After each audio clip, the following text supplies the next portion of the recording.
Isulat mo lamang ito sa pagkagising mo sa umaga upang hindi ka mawala-wala sa kanyang isipan. Hello mga guys, kumusta kayo? Panibagong araw, panibagong video na naman tayo.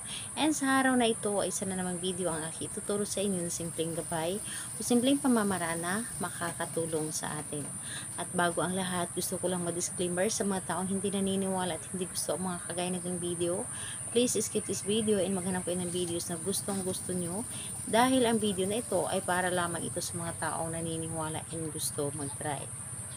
Sa lahat po ng mga nagko-comment dito sa aking video dito sa loob ng aking channel, mag-ingat sa lahat ng mga nagre-reply sa inyo na dinadala kayo sa akin ng WhatsApp in Emo app upang makaiwas po tayo sa scam.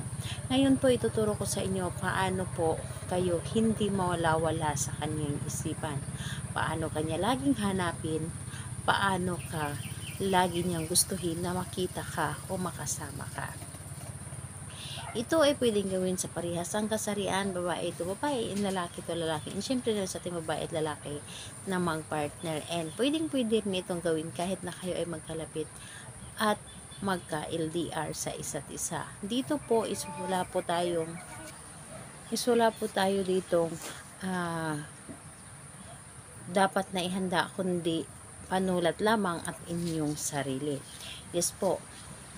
Ayan, kapag ready na yung sarili ninyo or yung panulat is kailangan lamang natin i-claim na sigurado ka na gawin or gagawin mo ito, sigurado ka na gusto mo itong gawin dahil kailangan natin dito is ang iyong buong tiwala at paniniwala. So ngayon kapag ready ka na, pwede mo na itong umpisahan. So ang gagawin mo lamang dito ay napakadali at napakasimple lamang. Sa iyong palad, kahit saang palad, pwedeng sa kanan, pwedeng sa kaliwa, pili lamang kayo kung saang palad ninyo pwedeng isulat. So ang gagawin po ninyo, pagkagising ninyo sa umaga, isusulat nyo lamang dito sa iyong palad ang buong pangalan at apelyido ng inyong target, yung taong partner po ninyo, yung taong mahal ninyo. Buong pangalan po, kailangan pangalan niya at apelyido. Yes po, yun lamang ang inyong isulat ng isang bisis lamang. So, isang bisis lamang mo itong isusulat. And, ayun po, kapag naisulat mo na ito, i-close mo lamang ang inyong palad at isipin mo ng may buong pagmamahal ang taong inyong target.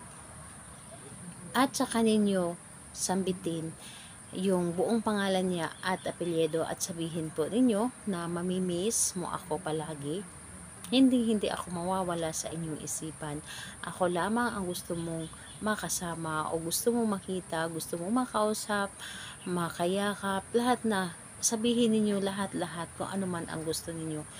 Yung alam niyo na tama. And kailangan na buo ang inyong loob sa gawa nito. And ayun po, kailangan na positive ka lang. Kailangan dito na positive ka palagi.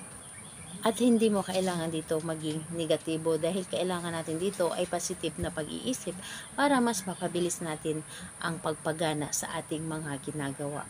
And kailan nga pa natin ito pwedeng gawin? Gawin natin ito sa umaga and kahit anong araw naman at oras, basta umaga, pwede natin itong gawin sa kanya. At think positive lamang ito ay agad na gumana sa inyo or sa kanya. Basta hindi ka lamang magdududa sa inyong mga ginagawa. Ayun po, salamat po sa inyo. Bye bye everyone.